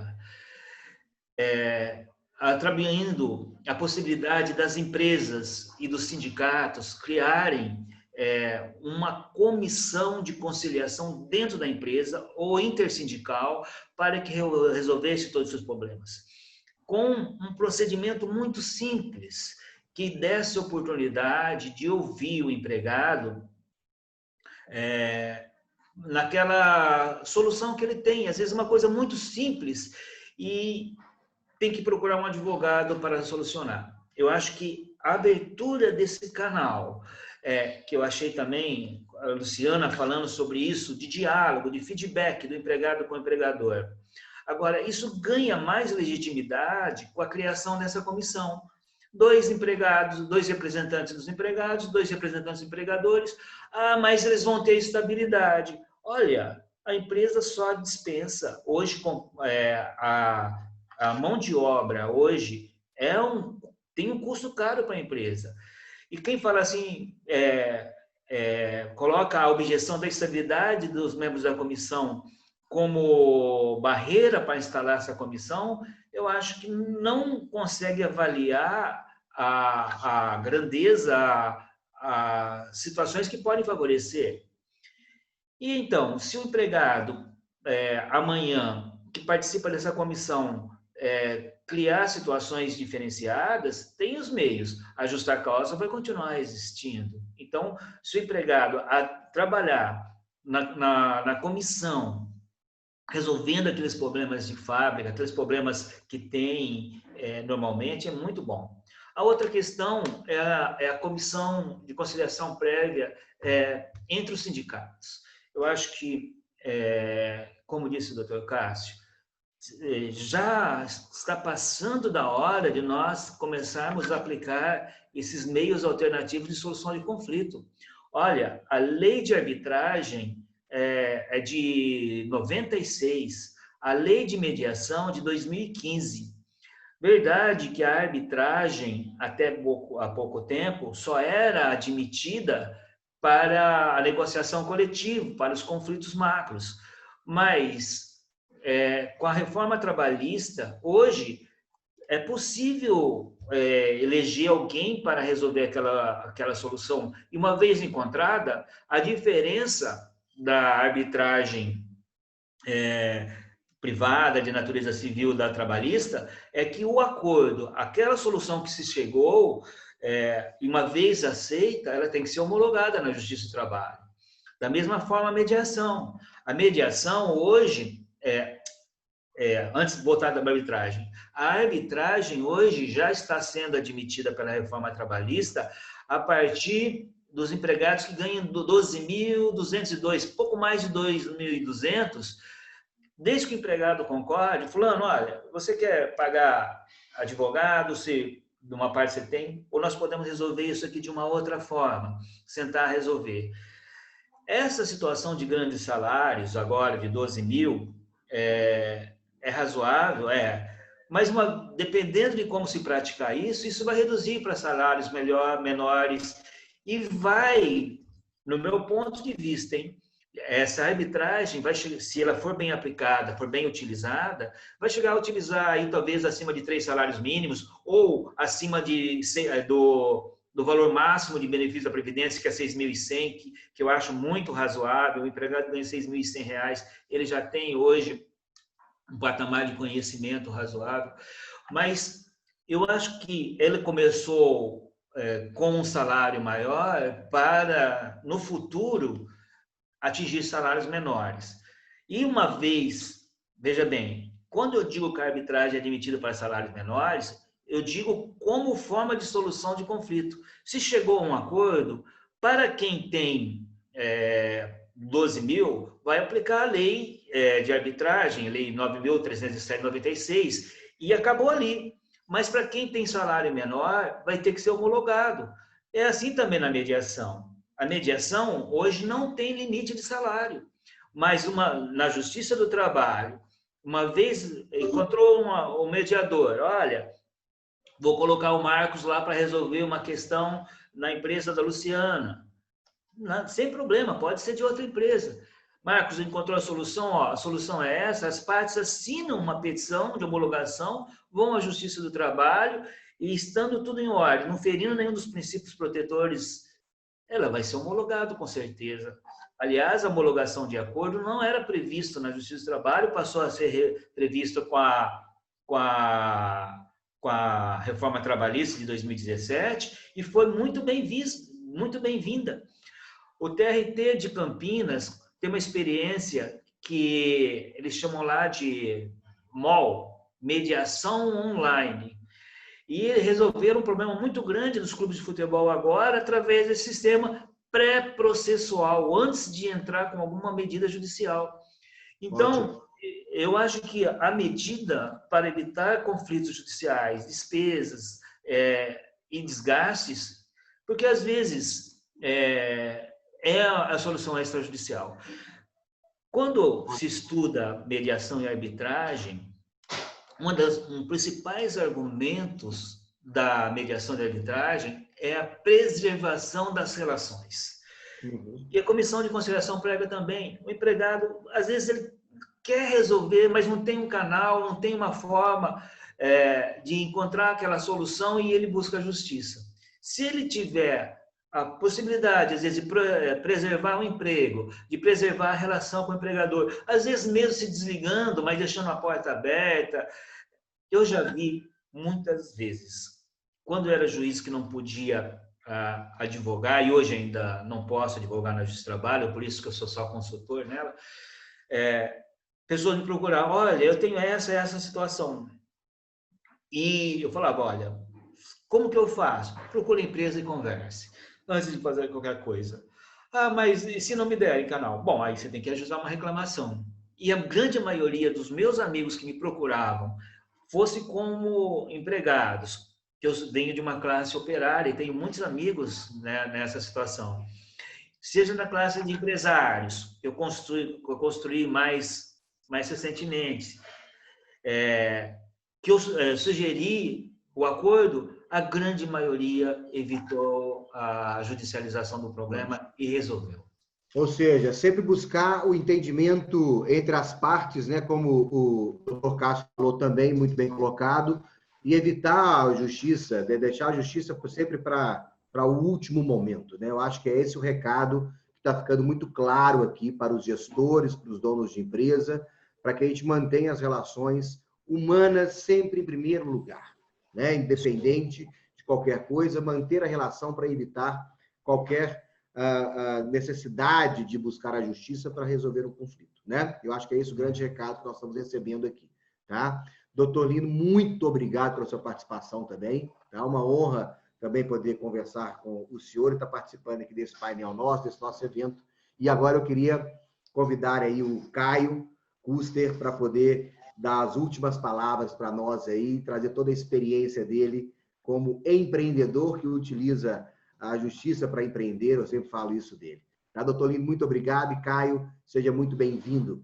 Tá? O Caio, já vou falar aqui rapidamente, ele é pós-graduado, né, em processo civil e direito civil também, direito do trabalho, processo do trabalho, tem mestrado em direito constitucional, né, é fornecedor homologado da ABF, que é a Associação Brasileira de Franchise, atua muito no franchise no Brasil, né? Grande parceiro aí do Grupo Bittencourt, o maior grupo de desenvolvimento de redes de franquias do Brasil também, como um protagonista aí no mercado de franquia, o Bittencourt, e o Caio é grande parceiro deles, né? Enfim, o currículo do Caio aqui é extenso, é meia página, mas eu acho que o principal aí é o que eu estou trazendo. Caio, seja muito bem-vindo, cara, e eu vou colocar você à vontade para poder falar para nós, né? Na prática, o que as empresas, como que as empresas têm atuado de fato para enfrentar o Covid e se preparar principalmente para a relargada. Eu quero que você traga as experiências que você tem com os seus clientes, que são empresários, que você convive muito próximo deles, e trazer isso aqui para nós de uma maneira bem prática, para que o pequeno e médio empresário possa implantar isso também no seu negócio. Seja muito bem-vindo, o palco é seu, meu amigo. Obrigado. Cara, que missão, né? Falar depois de tantos artistas aí. Mas fica um sentimento forte assim, de gratidão e de que a gente está construindo uma nova sociedade, né? Eu acho que a gente teve a oportunidade de ouvir sementes brilhantes aqui nessa manhã, aqui com o início de tarde. E qualquer coisa que eu acho que eu vou tentar falar agora não vai ser suficiente para retomar tudo que eu tive de crescimento e aprendizagem essa manhã. Mas vou tentar ser objetivo. Eu sei que a gente está com o tempo estourado, muita gente utilizando o horário de almoço aí. Antes de mais nada, obrigado a todos, né? Eu acho que aqui dava para a gente fazer uma live com cada um e daí íamos ter assuntos aqui, interações, para a gente poder conversar. Mas Exatamente isso. E fica isso já como sugestão aí, tá? Pra gente pegar uma live atrás da outra aí, porque, cara, 15 minutos para cada um desses monstros aqui foi muito pouco. Não, e eu estou recebendo aqui, depois eu vou compartilhar com vocês aqui no privado, os elogios e as falas aqui, e eu acho que vão ser multiplicadores. Eu sempre falo assim, o nosso cliente tem que ser embaixador da nossa marca. Eu ouvi isso e replico, né? E eu acho que as pessoas que estão nos ouvindo vão ser embaixadores aí das próximas lives. Mas vamos lá, sem tomar muito tempo, sem muita delonga, vamos da maneira prática que eu costumo trazer as coisas, né? O que eu vou compartilhar aqui é um pouco do que a gente vem fazendo desde que iniciou-se a pandemia. De certa forma, a vida de todos vocês tangencia a minha e a minha tangencia de vocês, né? A vida profissional, sobretudo. Bem, eu voltei do dia 16 de março, do dia 9 a 16 de março, de uma viagem acompanhando aí o pessoal até da Áticos, e estava tudo bem. Na hora que a gente pousou no aeroporto, nos próximos 2 ou 3 dias, a gente se deparou com a pandemia e tudo mudou, e isso veio com muita intensidade. Ao longo do tempo, né, nesses últimos meses, a gente sofreu um impacto muito forte na maneira como a gente gera as coisas. A gente saiu do planejamento para o fazejamento, né, onde a experiência tem mais valor, uma gestão de contexto, né? A gente gera com contexto e a experiência acaba tendo mais valor, tentativa e erro, tentativa e acerto, porque é sem precedente, não é um problema só do Brasil, não é um problema que outro país tenha passado e que a gente pegou o rebarba, não, a gente está junto nisso, uma crise, uma situação mundial que foi posta e que certamente está modificando toda a sociedade. Então a gente, olha, vamos tentar isso, vamos ver se dá certo. Não deu certo. Se deu certo, a gente replica isso para outras empresas. E nesse aspecto, assim, a Áticos foi um grande laboratório para a gente também, né? A gente compartilhou muitas experiências. Então, a gente desenvolveu um plano de ação de continuidade de negócio. Porque, como diz a minha mãe, tudo passa, né? Se o que é bom passa, quem dirá o ruim. Então, de certo dessa crise é que ela vai passar, como todas as outras. E que ela vai deixar rastros e aprendizagens para a gente. Então, a gente fez um plano de continuidade de negócio. O mais importante é que a empresa não passe, né? Eu não conheço, eu sempre falo isso, nenhuma política melhor de assistencialismo do que a geração de emprego, manutenção de posto de trabalho. Não conheço nada que dignifique mais o homem, principalmente da sociedade brasileira, do que dar o trabalho para ele. Você dá a oportunidade das pessoas se inserirem na sociedade de trabalho. Então, a preservação da atividade produtiva da empresa, para mim, é uma missão que tem a ver com desenvolvimento social. Então, a gente desenvolveu esse plano de continuidade que agora eu vou bater passo a passo com vocês rapidamente. Primeiro momento, susto. né? E aí isso foi sentido por toda a sociedade, né? O que está acontecendo? E aí o segundo vem o medo, né? Bem, me deparei com um novo que ninguém tem solução, ninguém viveu isso. Mas a gente está no terceiro momento, que é a aceitação e a visão das oportunidades que vão surgindo.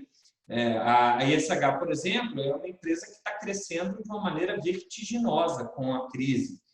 Várias empresas, inclusive do varejo, no primeiro momento, perderam muito, mas eu sei que a Aticus aí teve crescimento de 300%, 400% no canal de e-commerce. Então, agora a gente está nesse momento, né? Aceitar esse novo cenário e identificar as oportunidades que a gente tem para ele. Mas o plano, ele passa ainda lidando com as situações cotidianas. Dizendo de uma outra forma mais bonita, a gente dividiu o nosso plano de ação, e aí quando eu falo dividir, é no sentido macro mesmo. A gente compartilhou esse plano de ação com todos os nossos clientes, e inclusive com não clientes, porque isso virou uma missão para o nosso escritório, virou um propósito. A gente ajudar a microempresa, a pequena empresa, para que ela possa sobreviver, passar a crise, manter os postos de trabalho dela e depois se desenvolver e expandir. Então, as ações de toda a nossa equipe, a gente fez comitês 24/7 e realmente no início da pandemia era 24 horas, 7 dias da semana, a gente apoiando as empresas e compartilhando as experiências e tentando ajudar o tempo inteiro. Mas, primeiro, responder, depois recuperar, né, colocar o foco nas áreas mais críticas e tomar as ações necessárias, e depois sustentar que essa visão de aceitação, entender esse novo contexto e avançar. Né? Então, as principais frentes que a gente adotou, né, para priorizar. Primeiro momento foi gestão de pessoas, porque pessoas é um impacto certo, né? A folha de pagamento ela não vai variar, isso é um custo fixo. E as pessoas são essenciais. Se você se desfaz das pessoas, depois você não consegue retomar o seu negócio. Eu falo que a máquina não é mais o diferencial. O diferencial em qualquer negócio. Escutei isso da Luciana, escutei isso do Marcos, e eu vejo isso na nossa cadeia de mais de 30 empresas atendidas, que o que faz a diferença realmente são as pessoas. Então, a gente precisava cuidar das pessoas, mas também tendo em foco o caixa da empresa, que não adianta a gente pensar individualmente. Aliás, essa crise, eu falo que é uma crise de administração de perde-perde. Não é mais aquele embate clássico de capital e trabalho, porque está todo mundo perdendo alguma coisa.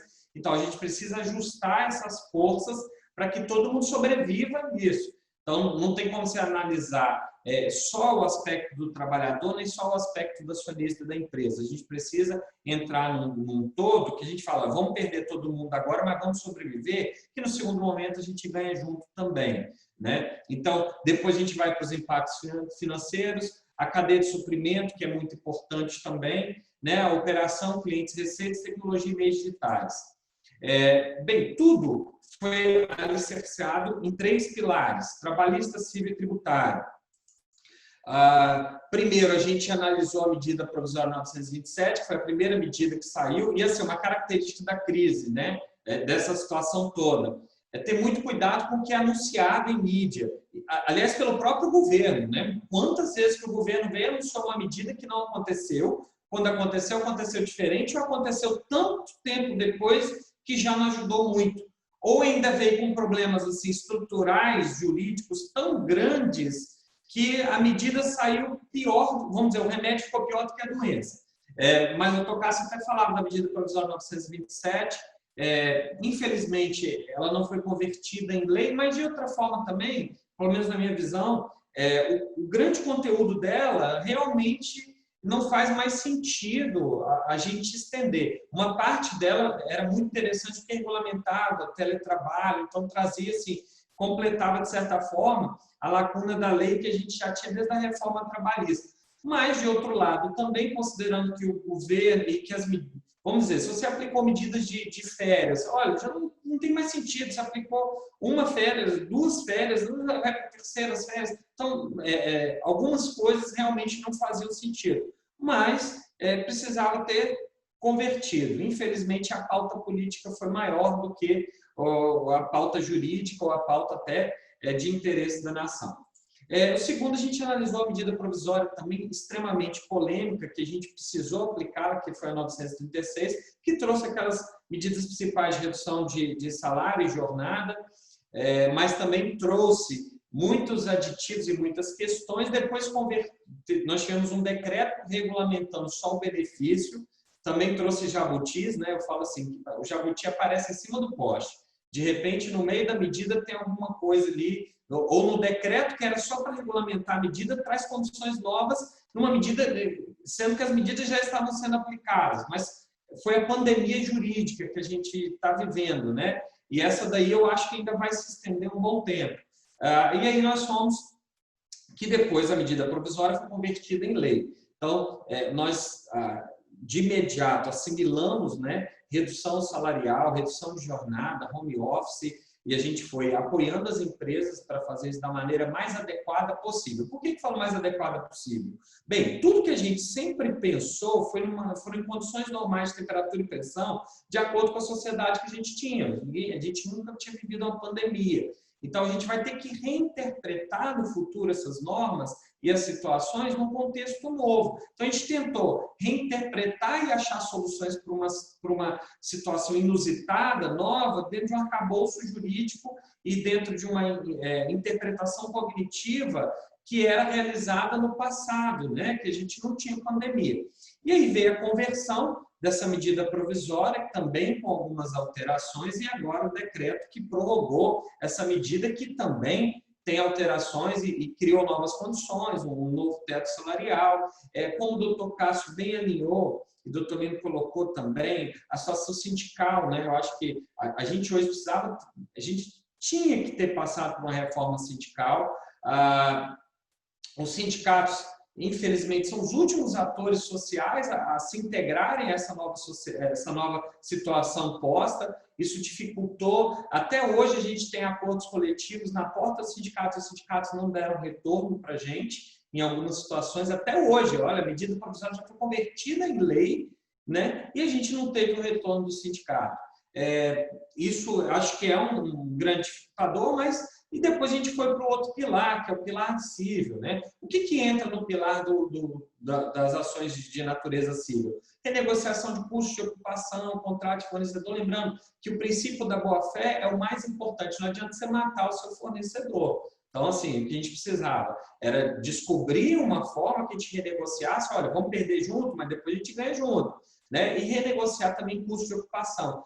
E que eu acho, sinceramente, vai ser uma renegociação perene, porque a gente teve uma mudança de cenário. Os shoppings não serão mais como eram antes da pandemia. Eu não acredito que vão voltar e que vão manter a mesma forma linear que se trabalhava dentro do shopping. Então, a gente precisou entrar na renegociação, lançar mão também de linhas de crédito, acompanhar os financiamentos, negociar contratos de toda a natureza para preservar o caixa da empresa nesse plano de continuidade. E nós somos o terceiro pilar, que é acompanhar todas as medidas anunciadas, as conversões em lei, os decretos que regulamentavam, ou seja, tudo que a gente poderia lançar a mão também para ganhar prazo e condições e tempo na área tributária, para a gente poder preservar a manutenção dos negócios. E a gente faz isso todo dia. Todo dia a gente tem alguma alteração e quando a gente identifica que aquilo pode ser uma oportunidade para o nosso cliente, a gente busca e já oferece proativamente.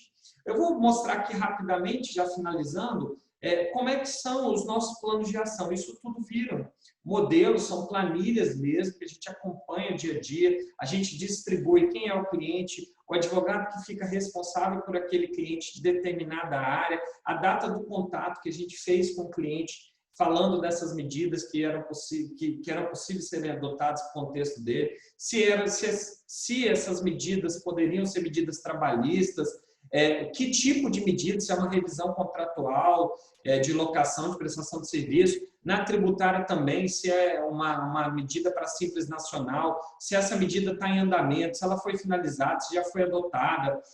Outro exemplo também, que faz parte do nosso plano de ação, que é o controle dos sindicatos. Então, a gente tem hoje uma planilha grande aqui, que a gente controla se as minutas dos acordos coletivos já foram resolvidas, já foram colocadas para o sindicato deu retorno, se não deu retorno, qual foi a resposta, como é que está andando, o que a gente vai ter que fazer daqui para frente, se teve convenção coletiva, se foi acordo coletivo, se foi modelo já determinado pelo sindicato, a gente vai acompanhando isso e interagindo o tempo inteiro em favor do nosso cliente. E o nosso plano de ação, ele ainda comporta, às vezes, a inserção de novas linhas. A gente vai identificando a realidade de cada cliente, de acordo com a necessidade dele, distribui internamente e faz a revisão disso semanalmente, às vezes diariamente, às vezes 3 vezes por dia. Depende do que vai acontecer no cenário externo, porque, como eu disse, a gente saiu do planejamento para o fazejamento, é uma gestão por contexto. Então, vai ter lockdown essa semana, então o que a gente vai planejar para essa semana? O que a gente vai fazer com os funcionários, o que a gente vai fazer com o de ocupação? Não vai ter lockdown, vai voltar, vai retornar à atividade. O que a gente precisa fazer? Comunicar o funcionário, como é que tem que ser essa comunicação? Juridicamente, como é que a gente traz o mínimo de segurança para isso? Bem, falei rapidamente, né? Eu estou mostrando assim de uma maneira muito simples, mas ele é um plano bem mais complexo, mas ao mesmo tempo que ele é complexo, ele tem flexibilidade e agilidade, porque para mim o segredo de resistir e de superar a situação que a gente tem hoje é flexibilidade, agilidade, proximidade com o seu colaborador, com o seu fornecedor, com o seu cliente, a forma de você gerar valor e também interação. Eu acho assim, esse movimento que a gente está fazendo, pessoal, a gente está construindo uma nova sociedade, a gente precisa discutir com os atores.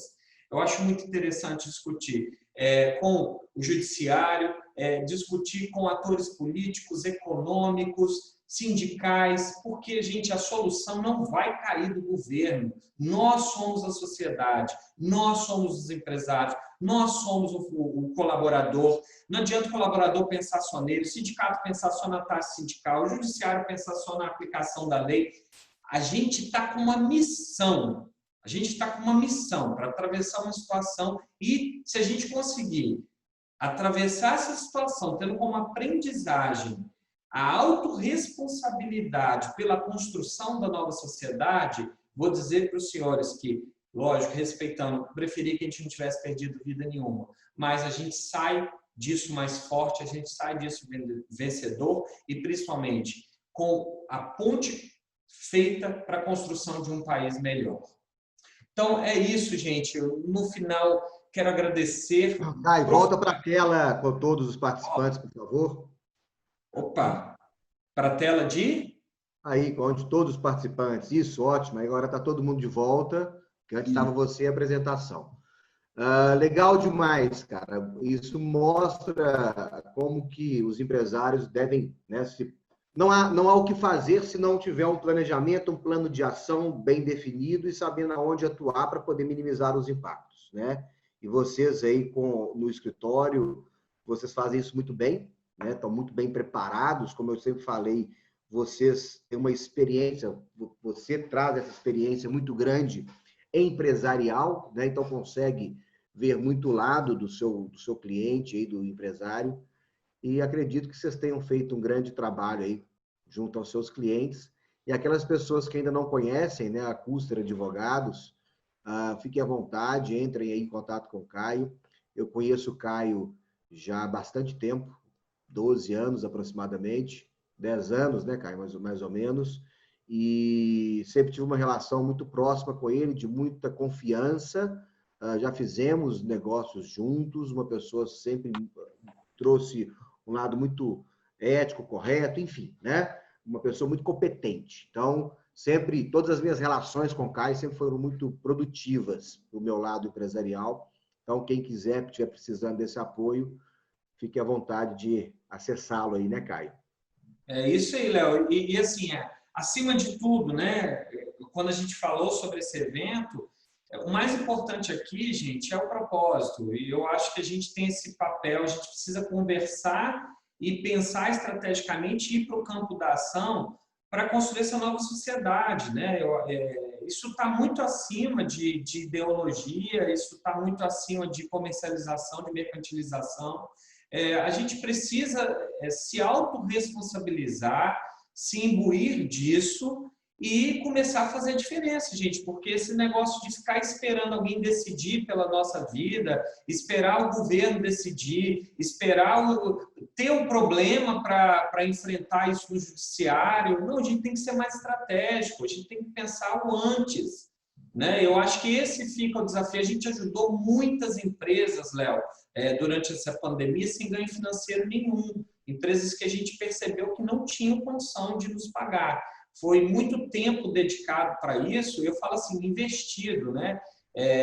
O que é o nosso papel social. E a gente ajuda também, às vezes, o trabalhador, a gente ajuda a pessoa física. Primeiro vem o propósito, né? Vem a nossa missão. E o restante é a consequência. Eu acho que Deus não deixa faltar nada, não. É muito pelo contrário. Gratidão imensa. E participar dessa mesa com gente tão brilhante mostra que a gente está no caminho certo, né? Você sabe disso, a gente trabalha 16 horas por dia, se for necessário, 20 horas, e ninguém trabalha tanto se não for por amor, né? Não é pela grana você não faz isso. Esse tipo de dedicação a gente faz porque tem propósito. Caio, o recado é esse que você falou, e eu quero aproveitar o momento para trazer com as minhas palavras. Você sabe como é que eu falo com o meu público e como é que eu sou em sala de aula. É isso aqui, turma, ó, sangue correndo nas veias, entendeu? Faca no dente, energia. O empreendedor tem que ter energia. Aconteceu pandemia, agora o que eu faço? Tá ferrado, não tem jeito, né? Nós temos todos os apoios aí, trazemos muito conteúdo. Eu acho que esses 2 dias foi fantástico, muito legal mesmo. E eu, particularmente, aprendi muito ontem e hoje. Tive vários insights, tive um feedback de uma pessoa próxima minha ontem, um amigo, na verdade, pessoal. Falou, Léo, ontem eu tive 2 insights logo no início já da apresentação, que eu já estou começando a implantar na minha empresa. E é isso, né? A Liana falou uma coisa ontem, que quem não souber aproveitar uma crise, né? Não conseguir aproveitar bem uma crise, não dá para ser empreendedor. O empreendedor tem que saber aproveitar muito bem uma crise, né? Esse mesmo amigo meu desenvolveu 3 negócios na crise, inclusive Luciana, serve para você. Ele, até para a Adicos também, ele está desenvolvendo uma empresa de empório office, para você levar empório office, tanto empório home como empório office. As pessoas vão passar muito mais tempo em casa e vão fazer os happy hours, né? Como você falou, não tem um happy hour presencial mais, mas tem um happy hour à distância. E aí as empresas poderão contratar pacotes de happy hour aí, e isso ele está desenvolvendo, fantástica a ideia, mas eu estou querendo dizer que surgiu na crise, né? A ideia. Então, pessoal, muito obrigado. Fica aqui uma deixa para a gente poder pensar em fazer uma live com todos vocês depois, pessoalmente, para a gente poder discutir mais, trazer mais esse conteúdo, como o Caio falou. É um propósito social nosso, o IDEA Brasil. Eu atendo aluno meu todos os dias aqui, pedindo apoio, pedindo ajuda. Eu acho que cada um na sua área, se fizer isso, nós estamos contribuindo muito aí com esse momento, né, e ajudando o Brasil a minimizar os impactos aí. Então, mais uma vez, obrigado por todos, pela participação de todos. Obrigado pela participação, né, de quem se disponibilizou a ficar conosco aqui, escutando um pouquinho. Espero que a gente tenha atendido as necessidades de vocês, superado as expectativas de vocês aí, todos que participaram. Nós vamos preparar um materialzinho, resumo, para disponibilizar para todos aí que participaram, se inscreveram. Em breve vamos estar mandando aí por e-mail para vocês, não é isso, Caio? Vamos produzir material, né? Um resumo. E, Caio, mais uma vez, cara, muito obrigado pela parceria, pela ideia, e estamos juntos, meu amigo. Eu que agradeço, cara. Parabéns pelo trabalho que você desenvolve também. Muito ao pessoal também, fiquem à vontade de dar um último recado. Muito obrigado, Luciana, doutor Cássio, doutor Lino e Marcos. Obrigado, gente. Muito obrigado, foi um prazer. Obrigada. Obrigado, gente. Muito legal. Obrigada mesmo. Boa tarde a todos e obrigado pela oportunidade de participar aqui com vocês. A gente podia ter feito esse evento com o Empório Office oferecendo um almoço para a gente. Pois é. Ótimo. Já fica a deixa, doutor Cássio. Já fica a deixa para a próxima. Viu?